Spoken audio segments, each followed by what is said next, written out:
Others ಅನ್ನುವಂಥ ನೆಲೆಗಟ್ಟಲು ಯೋಚನೆ ಮಾಡಿದಾಗ ನಿತೀಶ್ ಕುಮಾರ್ ಮತ್ತು ಅವ್ರ ಜೊತೆಗಾರರು ಹೆಚ್ಚಿಗೆ ಹೌದು ಅಡ್ಡಿಲ್ಲ ಸ್ವಲ್ಪ ಏನೋ ಜನಕ್ಕೆ ಕೊಡುವಂಥದ್ದು, ಯಾಕಂದ್ರೆ ಮಹಿಳೆಯರಿಗೆ ಒಂದು 10,000 ಕೊಡ್ತೀನಿ ಮತ್ತೇನೋ ಮಾಡ್ತೀನಿ ಅಂದಂಗೆ ಪ್ರಯತ್ನ ಮಾಡಿದ್ದಾರೆ. ಮತ್ತು ಜೊತೆಗೆ ಬಿಹಾರದಲ್ಲಿ ಸಾರಾಯಿಯನ್ನು ನಿಷೇಧ ಮಾಡಿದ್ದಾರೆ. ಅದು ಯಶಸ್ವಿಯಾಗಿ ಅದನ್ನು ಇಲ್ಲೋ ಅದು ವಿಮರ್ಶೆ ಆಗುವಂಥದ್ದು. ನಾವು ಟೀಕಾ ಮಾಡ್ಬೋದಿಲ್ಲ ಅಂತಲ್ಲ, ಆಗಿಲ್ಲ ಅಂತೇಳಿ. ಮತ್ತು ಆಗಿಲ್ಲ. ಗುಜರಾತ್ದಲ್ಲೂ ಬ್ಯಾನ್ ಅದ, ಅಲ್ಲೂ ಪೂರ್ಣ ಪ್ರಮಾಣದಲ್ಲಿ ಆಗಿಲ್ಲ. ಅಲ್ಲೂ ಒಂದು ಏನಪ್ಪ ಅಂದ್ರೆ ಈ ಗೊಳಬ ಅಂತೀವಿ ಅಥವಾ ಒಂದು ದೇಶೀಯ ಮದ್ಯಗಳು ನಡೀತಾನೆ ಇದ್ದಾವೆ, ತುಳುಗಿನ ವ್ಯವಹಾರ ನಡೀತಾ ಇದ್ದಾವೆ. ಅದನ್ನು ನಾವು ಟೀಕಾ ಮಾಡೋಣ, ಆದರೆ ನಿಷೇಧ ಮಾಡಿದ್ರೆ ಬಂದು ಸುಳ್ಳಲ್ಲ.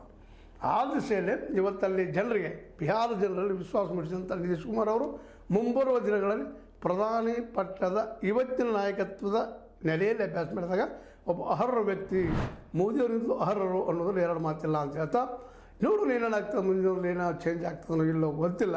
ಯಾಕಂದರೆ ಪೊಲಿಟಿಕಲ್ ಬಗ್ಗೆ ವಿಶ್ವಾಸ ಆ ದಿಶೆಯಲ್ಲಿಲ್ಲ.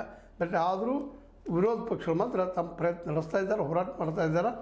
ಯಾರು ಎಷ್ಟರ ಮಟ್ಟಿಗೆ ಹೋರಾಟ ಮಾಡ್ತಾರೆ ನೋಡೋಣ ಅಂತ ಹೇಳ್ತಾ, ಮೊದಲದಾಗೆ ನಾವು ನಮ್ಮ ನಿತೀಶ್ ಕುಮಾರ್ ಅವ್ರಿಗೆ ಅಡ್ಡಿಲ್ಲಪ್ಪ, ನೀವು ಸ್ವತಂತ್ರವಾಗಿ ಇವತ್ತು CM ಆದ್ರಲ್ಲ, ಸಂತೋಷ ವಿಷಯ, ಜೊತೆಗೆ ಅಧ್ಯಕ್ಷರು ಮಾಡಿಕೊಡ್ರಿ ಅಂತ ಹೇಳ್ತಾ, ಇದು ನಿಮ್ಮ ಲೈಕ್ ಆಗಿರ್ಬೋದು. ಲೈಕ್ ಮಾಡಿ, ಶೇರ್ ಮಾಡಿ, ಕಾಮೆಂಟ್ ಮಾಡಿ, ಜೊತೆಗೆ ಸಬ್ಸ್ಕ್ರೈಬ್ ಮಾಡಬೇಡಿ. 60 ನ್ಯೂಸ್ ಸತ್ಯ ಅನ್ನೋದು ಸತ್ಯದ ಕೈಗಡೆ ವಂದನೆಗಳು.